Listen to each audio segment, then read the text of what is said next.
ये कहानी शुरू होती है वेस्ट वर्जीनिया के दूर दराज के जंगलों से, जहाँ एक सुनसान सड़क के किनारे रिची और हेली नामी कपल को लोग क्लाइंबिंग करते हुए देखते हैं।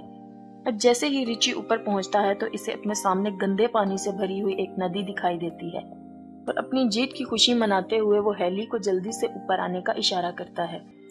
अब हम हेली को देखते हैं जिसका पाँव ऊपर चढ़ने के दौरान फिसल जाता है और वो हवा में लटक जाती है, लेकिन खुद को संभालते हुए वो एक बार फिर से चढ़ने की कोशिश करती है, जहां इस बार वो रिची को मदद के लिए पुकारती है। लेकिन रिची को सामने ना देखकर वो परेशान हो जाती है कि अचानक अपने चेहरे पर खून के कुछ कतरे गिरते देखकर वो हैरान रह जाती है। तो इसकी नजर रिची पर जाती है जिसे कोई उठाकर नीचे फेंक देता है। अब इससे पहले वो कुछ समझ पाती, कोई उसे जोरों से ऊपर खींचना शुरू कर देता है, लेकिन वो जल्दी से अपनी रस्सी को काटते हुए खुद को संभालती है, पर वो संभल नहीं पाती और नीचे गिर जाती है, जहां उसकी नजर रिची की लाश पर पड़ जाती है, जिसे देखकर वो रो पड़ती है। अब उसी दौरान इसे पहाड़ी से कुछ अजीबोगरीब आवाजें सुनाई देती हैं, जिसे सुनकर वो अपनी जान बचाने के लिए अपनी गाड़ी की तरफ भागती है, लेकिन तभी अचानक उसका पाँव एक नुकीली तार में फंस जाता है और वो गिर जाती है और वो कातिल इसे खींचकर अपने साथ ले जाता है। अब हमारी नजर इस इलाके में हो रही वारदातों पर जाती है, जहां न्यूज में इस इलाके में एक के बाद एक गाड़ी के लापता होने की बात होती है। यहाँ तक के लोग इस इलाके में किसी आसेब को देखने का भी दावा करते हैं। अब हम फिर इस इलाके से एक गाड़ी को गुजरता देखते हैं, जहां हम कैरिस को देखते हैं, जो अपने इंटरव्यू के लिए किसी दूसरी शहर जा रहा होता है। अब सफर के दौरान वो एक ट्रैफिक जैम में फंस जाता है और ट्रैफिक को आगे बढ़ता ना देखकर वो खुद को लेट होता पाता है। अब वो गाड़ी से उतरकर अपने आगे वाले ट्रक के पास जाता है, जहां वो उसके ड्राइवर से ट्रैफिक जैम होने की वजह पूछता है। तो ड्राइवर उसे बताता है कि 5 मील दूर एक केमिकल ट्रक पलट गया है, जिसके चलते इसको कई घंटे वहीं गुजारने पड़ेंगे। और ये सब सुनकर कैरिस परेशान होता है, वापस गाड़ी में आकर बैठ जाता है और खुद को ट्रैफिक में फंसता हुआ देखकर वो अपनी गाड़ी को वापस घुमाता है, जहां वो अपने लेट होने की खबर इस कंपनी को देता है, लेकिन एक पहाड़ी इलाका होने की वजह से फोन कट जाता है।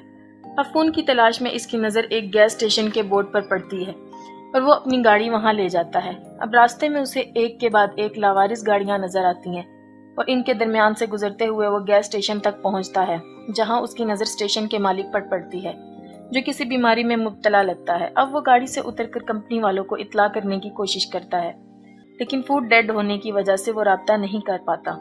अब वो गैस स्टेशन के मालिक से शहर पहुंचने के दूसरे रास्ते के बारे में पूछता है, लेकिन वो इसकी बातों को इग्नोर कर देता है। लेकिन तभी इसकी नजर वहां लगे एक नक्शे पर जाती है, जहां उसे शहर पहुंचने के लिए कुछ कच्चा रास्ता दिखाई देता है। अब वो गैस स्टेशन के मालिक से उस रास्ते के बारे में पूछता है, जिसे सुनकर वो इसे इस रास्ते के जाने की सलाह दे देता है। अब वो गाड़ी लेकर उस रास्ते की तरफ रवाना हो जाता है, जहां वो घने जंगलों से होता हुआ एक इंटरसेक्शन तक पहुंचता है, जहां इसे एक शॉर्टकट रास्ते का बोर्ड दिखाई देता है। अब वो ये सब देखकर सोच में पड़ जाता है और अपनी गाड़ी को इस कच्चे रास्ते की तरफ ले जाता है, और इसकी नजर एक मरे हुए हिरन पर जाती है और इसे देखने के चक्कर में इसकी गाड़ी सामने की गाड़ी से टकरा जाती है, जिससे दोनों गाड़ियों का भयानक एक्सीडेंट होता है। लेकिन कैरिस इस हादसे में बच जाता है। अब इस गाड़ी के मालिक शोर सुनकर इसकी तरफ आते हैं, जहां वो इसका हाल पूछते हैं। अब खुद को संभालते हुए कैरिस इनसे माफी मांगता है और नुकसान की रकम देने की बात करता है। साथ ही वो इनसे बीच सड़क में गाड़ी खड़ी करने की वजह पूछता है, जहां फ्रांसिन उसे बताती है कि सड़क पर किसी ने कंटीली तार बिछा रखी थी, जिसकी वजह से इनकी गाड़ी का एक टायर फट गया है। अब इनकी एक सहेली पिछले गैस स्टेशन पर जाके कॉल करने का कहती है, लेकिन कैरिस इन्हें वहां जाने से मना करता है और सभी अकेले चलने का फैसला करते हैं। लेकिन इवान और फ्रांसिन गाड़ियों की देखभाल करने के लिए पीछे ही रुक जाते हैं। अब रास्ते के दौरान उनकी नजर सड़क पर मरे एक नेवले पर जाती है, जिसे देखने से लगता है कि किसी ने दरमियान से ही इसको फाड़ कर फेंक दिया हो।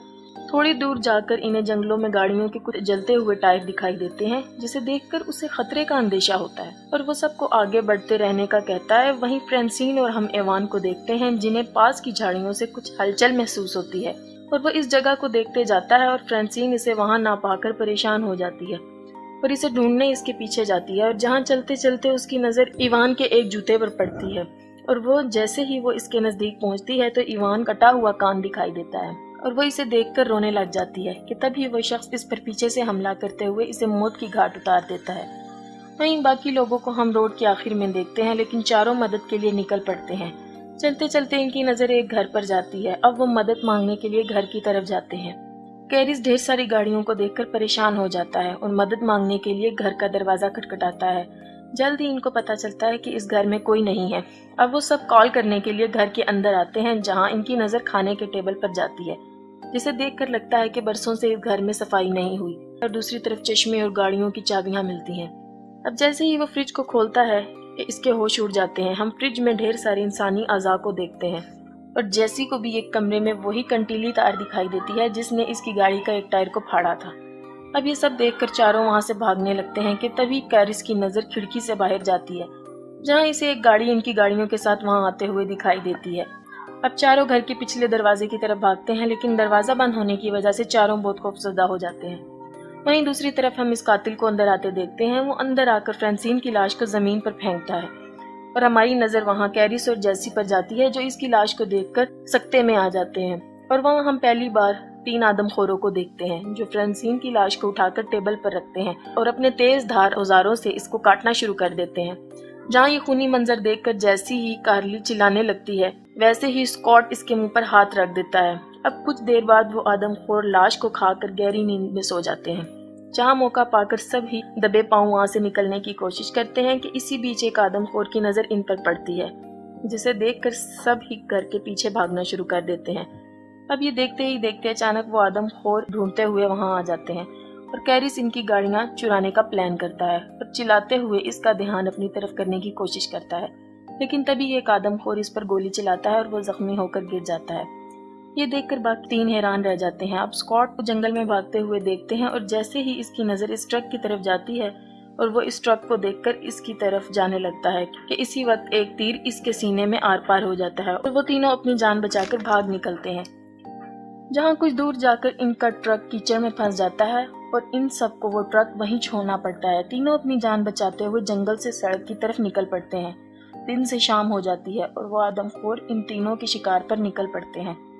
दूसरी तरफ वो तीनों थक कर एक जगह आराम करने के लिए रुकते हैं, जहाँ कार्ली इनको ऊपर देखने का इशारा करती है और जैसे ही वो पलट कर देखते हैं, इन्हें अपने सामने एक वॉच टावर दिखाई देता है, जिसे देखकर वो खुश होते हैं और हम इन तीनों को ऊपर चढ़ते हुए देखते हैं और ऊपर किसी को ना पाकर वो उदास हो जाते हैं। जैसी को वहाँ एक फर्स्ट एड बॉक्स मिलता है, जिसकी मदद से वो कैरिस की मरहम पट्टी करती है। दूसरी तरफ कार्ली को एक पुराना रेडियो मिलता है। कार्ली रेडियो ऑन करती है, मदद मांगती है, पर कोई आंसर नहीं आता।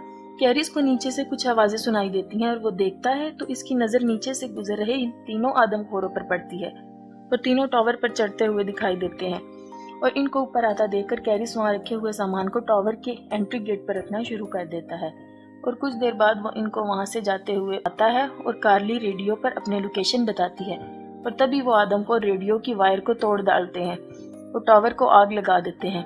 अब खुद को जलता देखकर कार्ली अपनी जान बचाने के लिए वहां रखे एक बक्से की मदद से टावर की खिड़की को तोड़ डालती है और कैरिस की नजर टावर के नीचे दरख्तों पर जाती है और तीनों अपनी जान बचाने के लिए दरख्तों पर कूदते नजर आते हैं, जिन्हें नीचे खड़े आदमखोर देख लेते हैं और तीनों को पकड़ने के लिए दरख्तों पर चढ़ना शुरू कर देते हैं और इनको आता देखकर वो तीनों एक दरख्त से दूसरे दरख्त पर जाते दिखाई देते हैं, जहाँ एक दरख्त को पार करने के दौरान एक आदमखोर कार्ली के नजदीक पहुंच जाता है और मौका पाकर अपनी कुल्हाड़ी से इसके चेहरे पर वार करते हुए इसके 2 टुकड़े कर डालता है। अब कैरिस खुद को संभालते हुए उठता है और तभी उसे अपने पीछे एक गाड़ी का शोर सुनाई देता है और इसे एक पुलिस की जीप दिखाई देती है और वो भागते हुए इस गाड़ी को रोकता है। जैसे ही पुलिस वाला इसकी मदद के लिए आगे बढ़ता है, उसी वक्त एक तीर इसकी आंख के आर पार हो जाता है। अब हम एक आदमखोर को देखते हैं जो कैरिस को मारने आता है और कैरिस अपनी जान बचाकर गाड़ी के नीचे छुप जाता है और अब आदमखोर इसे देखने के लिए नीचे झुकता है और गाड़ी के नीचे कुछ ना पाकर वह हैरान रह जाता है। और अब हम इस घर को देखते हैं जहाँ इन आदमखोरों ने जैसी को बांधा हुआ था और जैसे ही वो वन आई आदमखोर जैसी को मारने लगता है, इसे बाहर से आती गाड़ी का शोर सुनाई देता है, जिसे देखकर वन आई दरवाजे की तरफ बढ़ता है। कैरिस गाड़ी लेकर इस पर हमला करते हुए कुचल डालता है और गाड़ी से उतरते ही वो आखिरी बचे हुए वाहन को एक नोकीली तीर से हमला करते हुए इसे भी मार डालता है। कैरिस जैसी को बचाते हुए इसे खोलने लग जाता है और इसी बीच एक आदमखोर इस पर फिर से हमला कर देता है। अब कैरिस को मरता देखकर जैसी पास रखे एक तीर की मदद से इसे मार डालती है।